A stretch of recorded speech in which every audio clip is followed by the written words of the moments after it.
నమస్తే. ఇన్నాళ్ళు నన్ను సపోర్ట్ చేస్తూ, ఎంకరేజ్ చేస్తూ మీ ప్రేమని నాకు అందిస్తున్న ప్రతి ఒక్కరికి కృతజ్ఞతలు. అలాగే ఈ వీడియో కూడా ఖచ్చితంగా మీకు ఉపయోగపడుతుంది. లైక్, షేర్ అండ్ సబ్స్క్రైబ్ చేసి మీ సపోర్ట్‌ని నాకు అందించండి. అలాగే ఈ వీడియో పట్ల మీకున్న అభిప్రాయాన్ని కామెంట్ సెక్షన్‌లో కామెంట్ చేసి తెలియజేయండి. ఇప్పుడు వీడియోని చూద్దాం. నమస్తే, వెల్కమ్ టు అవర్ ఛానల్. నేను పద్మిని. ప్రస్తుతంతో పాటు ప్రముఖ ఆధ్యాత్మికవేత్త, జ్యోతిష పండితులు, అమ్మవారి సేవకులు, దత్త గణపతి ఉపాసకులు మురళీధర శర్మ గారు మనతో పాటు ఉన్నారు. మాట్లాడదాం. నమస్కారం అండి. మహాదేవ శ్రీమాత్రే నమః. మురళి గారు, మాస ఫలాల్లో భాగంగా ఏప్రిల్ 9వ తారీఖు నుంచి మే 9వ తారీఖు వరకు కూడా ద్వాదశ రాశుల వాళ్ళకి ఎలా ఉందో ఒక్కసారి మీ ద్వారా తెలుసుకోవాలనుకుంటున్నామండి. తప్పకుండా అమ్మ. మొన్ననే క్రోధినామ సంవత్సరానికి సంబంధించినవి 1 ఇయర్ ప్రిడిక్షన్ చెప్పడం జరిగింది. అయితే అందులో ఓన్లీ కొన్ని గ్రహాలకు సంబంధించి ఉంటుంది అదే కదా? మేజర్ గా గురువు ఉమ్. శనికి సంబంధించింది రాహుకేతులు. అంతే.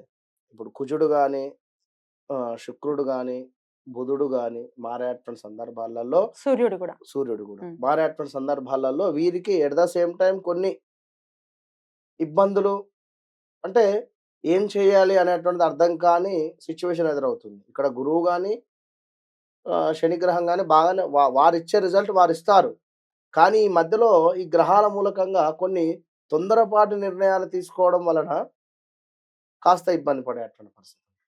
మరి అలాంటి తొందరపాటు నిర్ణయాలు ఏ గ్రహం వారు తీసుకునేటువంటి పరిస్థితి ఉంది, ఏ గ్రహం వారు తీసుకోని పరిస్థితి ఉంది అనేటువంటిది మీరు ఒకసారి ప్రేక్షకులు చక్కగా కూడా చూసుకొని ఏప్రిల్ 9వ తారీఖు నుండి మే 9వ తారీఖు వరకు కూడా ఎలాంటి, ఇప్పుడు ఎవరో ఒక మాట అన్నారు అని చెప్పి అలా సడన్ గా జాబ్ మానేయకుండా, ఎందుకంటే అంటారు పెట్టేవారే అంటారు, ఏం చేస్తారు కనుక ఆ విషయాన్ని మీరు అర్థం చేసుకునేటువంటి మెచ్యూరిటీ లెవెల్కు రావాలి అని చెప్పడం.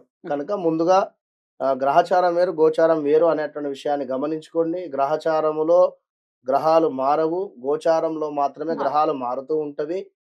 కనుక మీరు ఏప్రిల్ 9 నుండి మే 9 లోపు ఈ యొక్క ప్రిడిక్షన్ని గమనించుకోండి. అటు పిమ్మట మరలా మే తర్వాత మే టు జూన్ వరకు మరలా చెప్పేటువంటి పరిస్థితి చేద్దాం. అయితే ఇప్పుడు గోచారం ఎలా ఉందో ఒక్కసారి చెప్పండి మురళి గారు. అంటే ఏప్రిల్ 9 నుంచి మే 9 వరకు.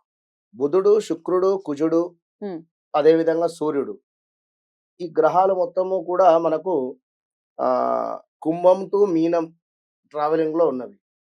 At the same time after 20 తర్వాత మేషానికి వెళ్ళిపోయేటువంటి పరిస్థితి ఉంది. సూర్యుడు చేంజ్ అవుతున్నాడు, కుజుడు చేంజ్ అవుతున్నాడు, శుక్రుడు కూడా ఆల్సో చేంజ్ అయ్యేటువంటి పరిస్థితి. ఎట్ ద సేమ్ టైం బుధుడు వక్రము. మరి వృషభ రాశి వారికి ఏప్రిల్ 9 నుంచి మే 9వ తారీఖు వరకు ఎలా ఉండబోతుంది? 9వ తారీఖు నుండి మే 9వ తారీఖు వరకు కూడా వృషభ రాశి వారికి ఏ విధంగా ఉంది అనేటువంటి విషయాన్ని చూసుకున్నట్టయితే స్థాన చలనం గోచరిస్తూ ఉంది. వీరికి ఉంటున్నటువంటి ప్రదేశంలో అంటే హౌస్ చేంజెస్ కానీ, హౌస్ రిలేటెడ్ మార్పులు కానీ ఇలాంటివి, కాస్త పదవి హీనత, అదేవిధంగా అనూహ్య అవరోధాలు వచ్చేటువంటి పరిస్థితి, గృహ సమస్యలు, అంటే ఎక్కడో రెంటెడ్ ఇంటిలో ఉండేటువంటి వారు ఓన్ హౌస్కు వెళ్ళేటువంటి పరిస్థితి కానీ, లేదా గృహ సమస్యలు అంటే ఇంటిలోనే ఏమైనా ఇబ్బందులు ఏర్పడేటువంటి పరిస్థితి కానీ, అధిక కోపం కావచ్చును, దానివల్ల కాస్త హాని జరిగేటువంటి పరిస్థితి, అగ్ని ప్రమాదాలు కూడా గోచరిస్తూ ఉన్నాయి.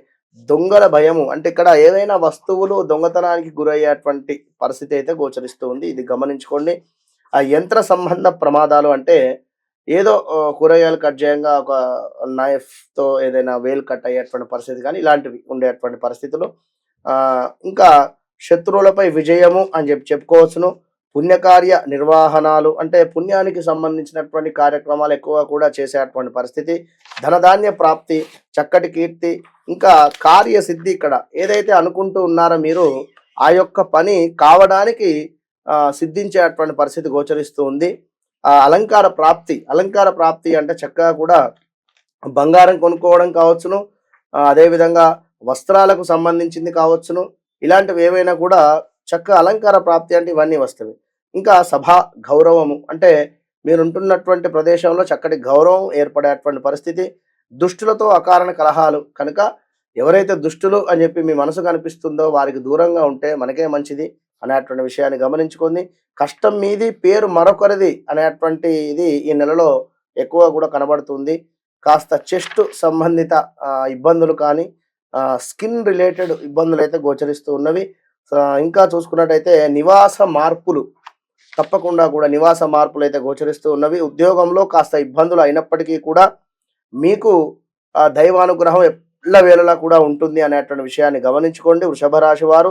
దాని వలన మనోవాంఛ సిద్ధి తప్పకుండా, అంటే మీ మనస్సులో ఏదైతే కోరిక కోరుకుంటూ ఉన్నారో అది తప్పకుండా కూడా సిద్ధించేటువంటి పరిస్థితి అయితే గోచరిస్తూ ఉంది.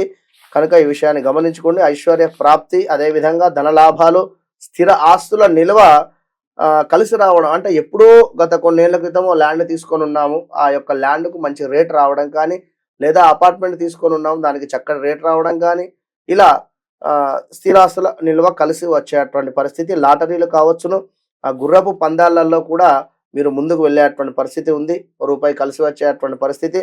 ఇంకా ఈ యొక్క వృషభ రాశి వారు ఎవరైతే మీ కుల వృత్తులలో, ఎవరైతే వారి కుల వృత్తులలో ఉన్నారో వారికి చక్కటి పేరు ప్రఖ్యాతలు రావడం కానీ, సన్మానాలు జరగడం కానీ జరిగేటువంటి పరిస్థితి అయితే గోచరిస్తూ ఉంది. ఇష్టకార్య సిద్ధి, విందు భోజనాలు అంటే తప్పకుండా ఏదో గృహప్రవేశం కానీ, ఒక వివాహం కానీ, ఏదో ఒక సత్యనారాయణ వ్రతం కానీ, ఏదో కార్యక్రమం చేసి చక్కగా కూడా నలుగురిని పిలిచి విందు భోజనాలు పెట్టేటువంటి పరిస్థితి. గృహంలో శుభకార్యాలు కావచ్చును, బంధుమిత్రులతో ఆనందం కావచ్చును, స్కిన్ రిలేటెడ్ ఇందాక చెప్పుకున్నటువంటి విధంగా. కనుక ఉదర సమస్యలు కూడా గోచరిస్తూ ఉన్నాయండి ఈ యొక్క వృషభ రాశి వారికి. వృధా కోపము, అధిక వ్యయం మాత్రం గుర్తుంచుకోండి. డబ్బు ఖర్చు చేసేటువంటి సందర్భంలో కాస్త ఆచితూచి ఖర్చు పెట్టండి. ఆత్మీయుల ఎడబాటు, అంటే ఇక్కడ బంధువులు కావచ్చును, అదేవిధంగా ఎవరైనా భార్య భర్తలు కావచ్చును, ఎక్కువ కూడా కలహంగా ఉన్నట్టయితే కాస్త ఎడబాటు జరిగేటువంటి పరిస్థితి ఉంది. వివాహం కాని వారికి వివాహం జరిగేటువంటి పరిస్థితి ఉంది. కోర్టు కేసులలో నష్టం జరిగేటువంటి పరిస్థితి ఉంది. కాస్త హెల్త్ రిలేటెడ్ సమస్యలు అయితే ఉన్నవి. తగాదాలు కావచ్చును, చిన్నపాటి అవమానాలు జరిగేటువంటి పరిస్థితులు కూడా ఉన్నవి. మొత్తం మీద వృషభ రాశి వారు ఖచ్చితంగా కూడా మీరు దత్తాత్రేయ స్వామి ఆరాధన కానీ, లేదా వారాహి అమ్మవారికి సంబంధించినటువంటి శ్లోకాలు కానీ ఏవైనా కూడా చదువుకుంటూ మీరు ముందుకు వెళితే మంచి ఫలితం ఉంటుంది అని చెప్పడం జరుగుతున్నది. ఆల్ ద బెస్ట్ వృషభ రాశి వారికి. రైట్ అండి, చాలా బ్యూటిఫుల్ గా ఎక్స్ప్లెయిన్ చేశారు. డెఫినెట్ గా చెప్పినటువంటి పరిహారాన్ని పాటించుకుని వృషభ రాశి వారు ఒకంత జాగ్రత్త ఖచ్చితంగా మెయింటైన్ చేయాలి ఈ నెల రోజుల పాటు అని చెప్తున్నారు. క్రోధానికి వశం కాకుండా చాలా జాగ్రత్తగా ఈ నెలని వెళ్ళబుచ్చి డెఫినెట్ గా నెక్స్ట్ మంత్ ఇంకొంచెం బెటర్ గా ఉంటుంది కాబట్టి బుధగ్రహ వక్రగతి కూడా ఆ సమయానికి తర్వాత వీరికి గురుబలము అద్భుతంగా రాబోతోంది. జన్మలోకి గురువు రాబోతున్నారు కాబట్టి డెఫినెట్ గా బాగుంటుంది.